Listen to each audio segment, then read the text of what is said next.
Friends, for new players, learning the numerous gambits, defenses, attacks, and variations of chess openings can seem like an uphill task.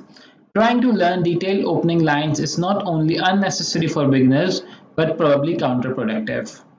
Instead, new players should first learn the basic principles of chess openings. These principles not only set out a good general guide on how to play the opening, but also help to make sense of more advanced opening theory. First opening principle is control of the center. The center, particularly e4, d4, e5, and b5, is the most important area of the chessboard. Controlling the center allows more mobility for the pieces as well as easy access to all parts of the board. A popular and strong opening move for white is e4.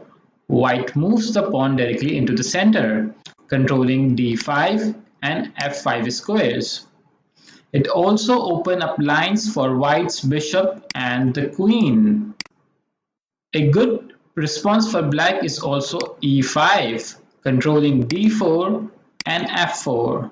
White tries to force pawns into the center by d4, threatening black's pawn on e5. It is important for black to break the white center by e takes d5. E takes d4 to avoid any serious problems. Why is the center important? Let's see what will happen if white moves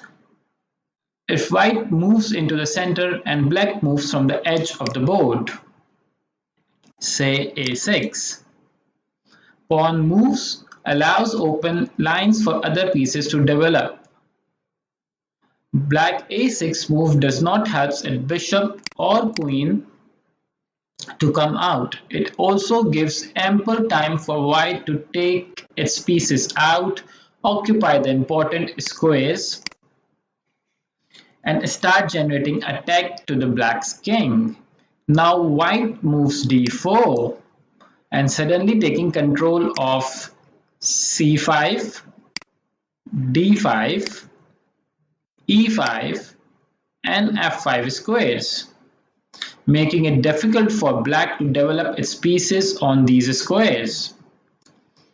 If black continues to make meaningless moves such as h6, it only restricts its pieces to move.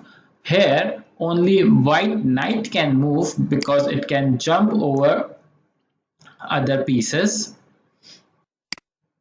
and rook can only move to a6, a7 and h7 respectively. Not a good start, I would say. On the contrary, white pieces will enjoy freedom. Queen can move out diagonally. On this diagonal, so are bishops. White knights can also jump into the game. Say now black realizes he should also develop its pieces and move knight to c6. I feel it is now late as it will be directly attacked by the pawn at d5 because there wasn't any black pawn at d5. Knight has to move towards the edge of the board.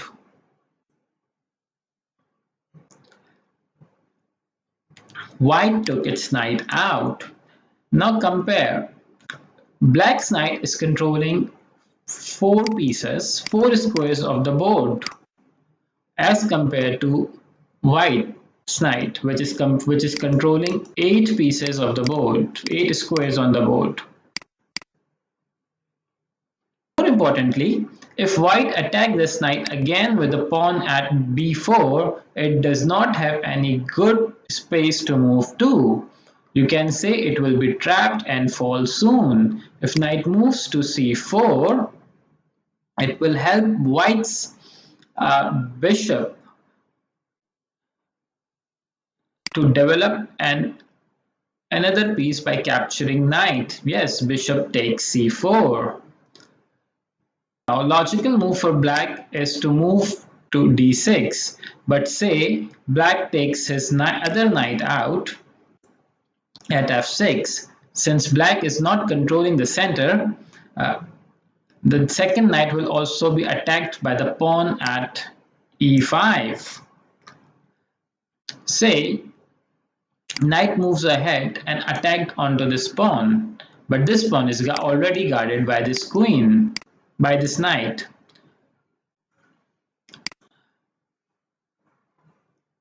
So white has an opportunity to attack on this knight at h3. There is no good pieces for the white to retreat because this square is also blocked by its own pawn. Knight has no option to capture this pawn, at least capture a pawn before falling, and by controlling the center and actively developing the pieces, white took advantage and punished black, simply up 2 pieces with excellent positions. So friends, this is all for the opening principle controlling the center. If you liked it, like my video, press the like button and subscribe to this channel for more videos. Thank you. Bye bye.